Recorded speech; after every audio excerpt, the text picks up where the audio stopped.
Mga kapuso, nasanay na ba kayo sa masisikip at may init na tren sa Metro Manila? Ibahin niyo po ang mga special train ng Philippine National Railways na mas ligtas at dekalibre na ang pasilidad. Silipin yan sa Ulat on the Spot ni Jay Saban. Jay, malaki bang pinagbago? Pia, bumiyahe ngayon ang pinakabagong tren ng PNR. Mas maganda ang pasilidad ito, kaya itinatawag itong special train. Malinis, maluwang at malamig. Ilan lamang yan sa mga katangian ng bagong tren ng PNR. Ang upuan, naiikot, naihiga at may patungan pa ng paa at side table. Ang bawat karwahe ay may CR. May lugar din kung saan pwedeng palitan ng diaper ang kasama niyong sanggol. It was definitely good and pwedeng tangkilikin ng mga tao. So, it's good. Comfortable.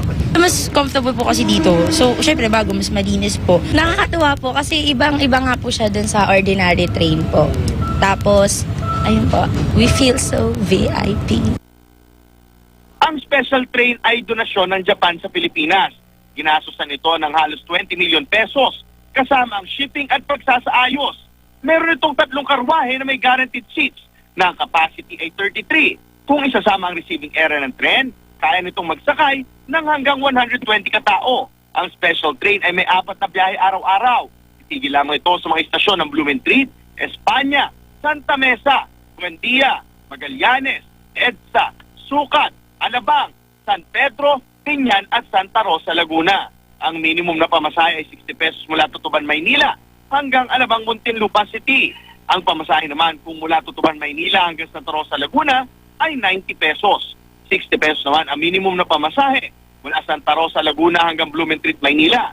At 90 pesos ang pamasahe mula Santa Rosa, Laguna hanggang Tutuban, Maynila.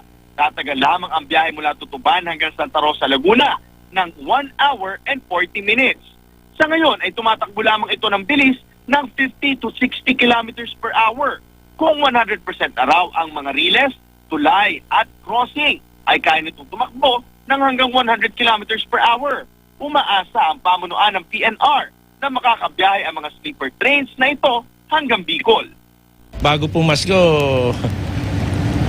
hopefully makatuloy na tayo ng Bicol. Marami nang naghihintay ng mga taga Bicol.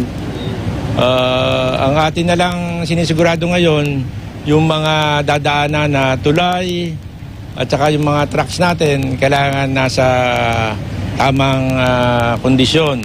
Si Mang Roberto Pascual, na 37 years nang nagkukumpuni ng riles, sinabing napakalaki na ng pinagbago ng mga tren. Yung ating mga tren, dinudumog ng mga pasahero araw-araw kasi nga gusto nila sumakay dito dahil mura, tsaka maayos. Di rin kailangan mga basta seguridad dahil may mga rail police, rail marshal sa loob ng tren at security guards sa mga istasyon. Paalala lang po ng PNR, bawal pong manigarilyo, kumain at no standing room ang kanilang pinakabagong tren. At yan muna ang latest mula dito sa Manila. Balik sa'yo, Pia. Jay, kamusta naman yung paghintay sa pagdating ng tren? Gaano katagal yung sinasabi nilang waiting time sa pagitan ng bawat tren? Every 15 minutes, Pia, may dumarating na tren. Pero itong pinakabagong tren niya, no, 2 beses lang ito bumabiyahe. Pero 2 round trips ito mula dito sa Maynila, papunta sa Laguna at pabalik muli dito sa Maynila, Pia. Alright, at kamusta naman yung, dahil eto nga, Jay, sabi mo nga, meron na tayong bagong tren, meron din bang balak ayusin? Siguro pati yung mga terminal para yung paghihintay ng mga pasahero maging mas komportable na rin? According na rin doon sa General Manager, no, patuloy ang ginagawa nilang improvements dito sa PNR at gusto nga nila na bago dumating ang Desyembre, umabot na yung special train nila hanggang Bicol. So kasama na rin ang pagpapagawa ng mga iba't ibang stasyon na dadaanan ng tren, Pia. O Jay, nabanggit mo yung gusto nila na umabot na hanggang Bicol itong tren na to. Ano bang hinihintay nila para para payagan na bumiyahe hanggang Bicol ang tren, ang special train ng PNR? Sinisigurado lang nila, Pia, na maayos yung mga release nila o yung mga trucks nila Tapos yung mga railroad crossing dito na madadaanan ng tren, sinisigurado lang maayos nito. At pinaka-importante at under ng bidding ngayon, yung mga tulay na dadaanan ng tren ay kinukumpuni na nila para naman safe itong daanan ng mga tren. Pia? Alright. O Jay, huli na lang, meron bang balak na dagdagan yung biyahe nitong special train? Kasi nga sabi mo sa ngayon, 2 round trip pa lang siya sa isang araw. Tama ka, Pia, no? May balak din silang dagdagan ito. At sabi nga nila, hindi lang ito yung iisang tren na dinonate ng Japan dito sa Pilipinas. Nagkataon lang na ito yung isa sa mga pinakaunang nagawa nila at na-rehabilitate nila at naibiyahe nila ngayong araw. Pia?